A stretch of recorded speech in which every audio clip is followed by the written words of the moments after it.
Unlocking your pelvis is the key to preventing injury and alleviating pain. Hi, I'm Dr. Chloe Costigan from Mobility Doc. Today I want to go through a really simple exercise to help you understand how your pelvis is supposed to move. We're going to call them pelvic tilts. The best way to go about doing this from my experience is doing it on all fours because it will really highlight exactly how your pelvis is supposed to move. Being on all fours like this, or this kind of tabletop position, what we're going to do is we're going to move our pelvis forward and back, just like this. Sometimes people will find it to be helpful to talk about the sacrum, which is this bone here. This is the pelvis. When we talk about it, we talk about the front of the pelvis. So this is rotating forward. So like this pelvic point is coming forward, and then this is rotating back. So the pelvic point is coming back, okay? So sometimes we call this tilt and tuck, or we call this anterior tilt or posterior tilt. The other way that sometimes it's helpful to think about it is what the lumbar spine is doing. So if I'm doing an anterior tilt, I'm extending my lumbar spine, so I'm arching my back. Or when I'm doing a posterior tilt, then that means that I'm flexing my lumbar spine.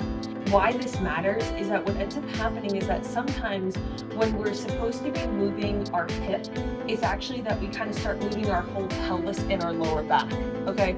So if I'm supposed to be flexing my hip, what ends up happening then is everything gets a little rounded. So my spine flexes, and then my pelvis does a posterior rotation.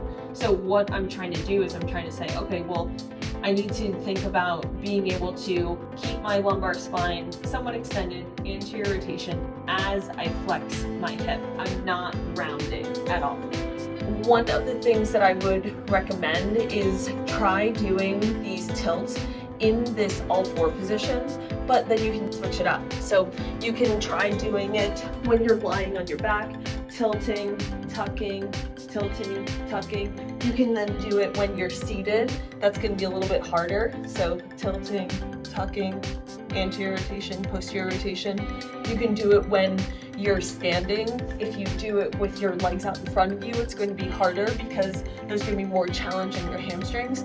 But get really good at doing this because this is so important for the way that your spine moves and for the way that your hip moves. And it ends up being a large determinant for what the rest of the movement looks like even further down the chain.